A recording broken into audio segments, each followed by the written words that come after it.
Hi,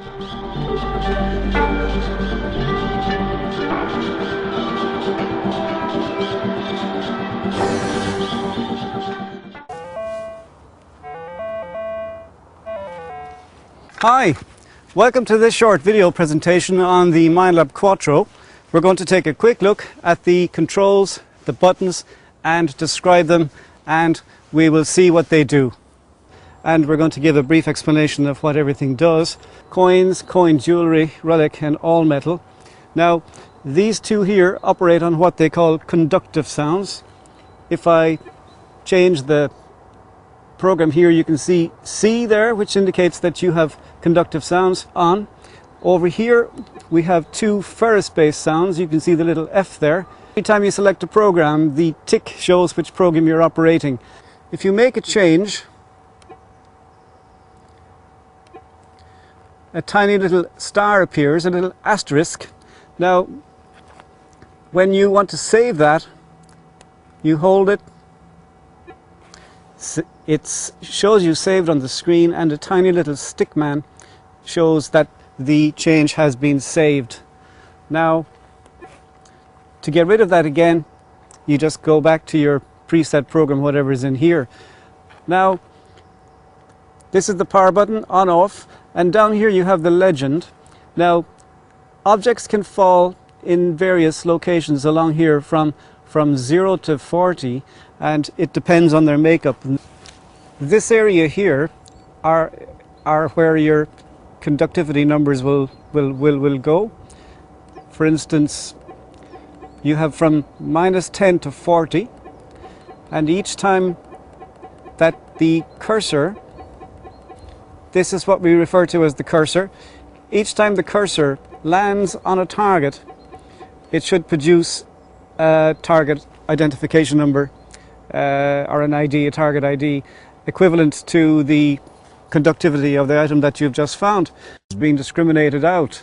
If you want to bring it back, you sit the cursor over it and press your accept reject button, and now you can see that it's perfectly clear. So that's how you operate the accept reject.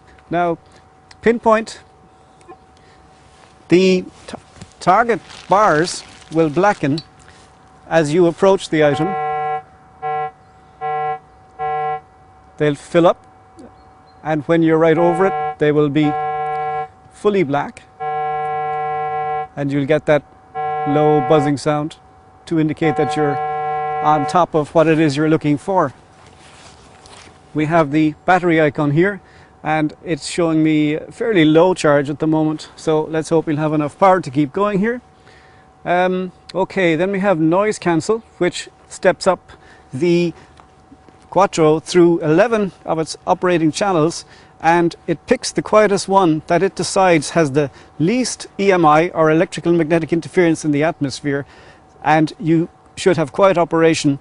If not, you can always move away, or you can try again, and your friend near you with another detector, you can cancel each other out so that you don't interfere with each other's enjoyment of the detecting experience.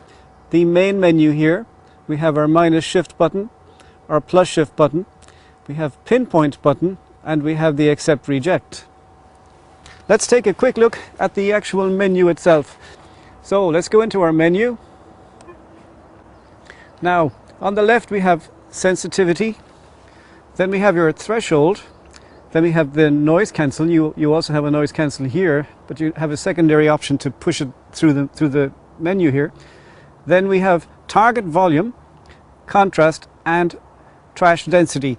Now, what trash density is, we'll cover it a bit later on, and it's actually quite a good feature in the Quattro. It's an auto. Now, to come out of auto, we press this here, and then this clears to show that you're in manual. Next up then we have threshold. It's set at 16 now. Factory preset is 12. If you're wearing headphones, it's very comfortable to hear the threshold tone that's going on along in the background. If it's very noisy, if you're by a beach or if you're in a wood with a lot of trees and leaves rustling, you might have to turn it up. So the threshold will dip when you go over something that you rejected, and it can also dip if you go over a pocket of mineralization. So it's very beneficial, and I would recommend to not turn it off. Just have it down low, like 12 or so. Next up then we have the noise cancel. We just explained that. Next up here is target volume, and what this is, it's very important. Now it's set at 20. Now what that is it controls not the detector's volume, but the volume that comes back from the signal that you actually hear or not hear. For instance, you might have heard the threshold dipping there. Now it's increasing. So if you turn your target volume down, you're going to minimize your chances of hearing small and deeper items. So in order to guarantee that you're going to find shallow and deep targets, you're recommended to keep that 20. Then we have the contrast, and what that does is it lightens and darkens the screen. If it's very, very sunny, we leave it at 10 there. And then finally we have our trash density. Now you have low and you have high. Now how trash density works is there are two filter sets. One is in tune with no trash or low trash, meaning iron or mineralization. The other, high trash, meaning a lot of targets, especially iron and higher mineralization. Now if you're in a very quiet area like we are today in these woods, the chances are that there won't be too many targets underneath the coil at any given time, so therefore you're probably better off to work in low. If on the other hand you're in a house foundation or in a cellar hole or somewhere that you think there's going to be a lot of iron, for instance if a house has been torn down and you're searching around it, then the chances are that there are going to be a lot of targets that the coil will be over or passing over at any given time, and therefore the detector can get confused somewhat.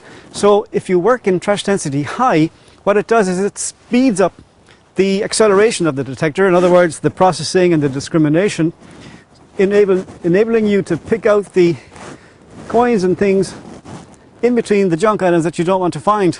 Now there are a few side effects by using high. Number one, the audio mightn't be as crisp as you normally might expect. There is a slight depth loss. And number three, the VDI numbers, the target identification numbers, can be slightly off. For example, if you had a wheat penny showing you 34, it might show you 32 or 36. If you're lucky, it will still show you 34, but you can expect a slight variation in target IDs that you're used to. Now, as I indicated earlier, you might have similar targets appear on different numbers, even though the targets are the same.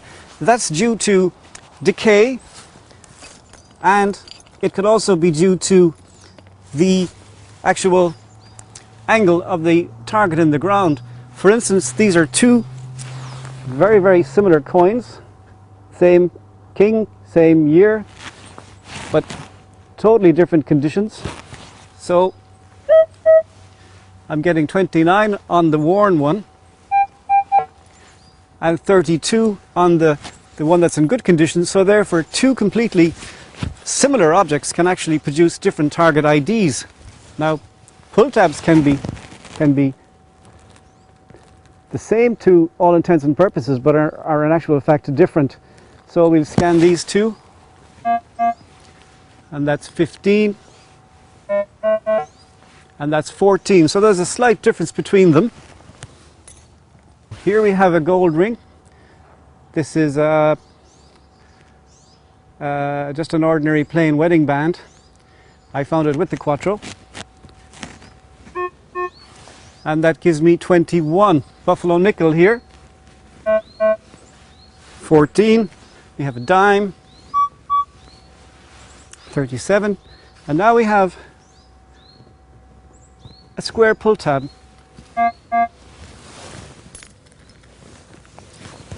We have another square pull tab, and we have another square pull tab. 14, 15, 18, so they're completely different. Now I have a tiny little piece of gold here. It's 10 carat, a tiny little thing really.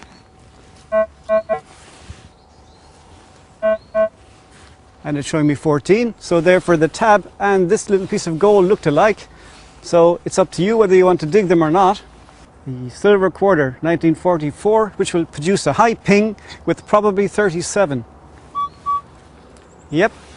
So there you can see the conductivities of the items. Here we have icons, but if you don't want icons, you can work in these two modes, because these modes don't actually produce icons. Let's use the dime again. Just handy. So it's producing me a target ID, but it's got no icons, which some people might find distracting, especially if they're hunting for relics. I hope you enjoyed this short video presentation on the Quattro, and I hope you learned something, and that now you can go out and understand your detector that bit more.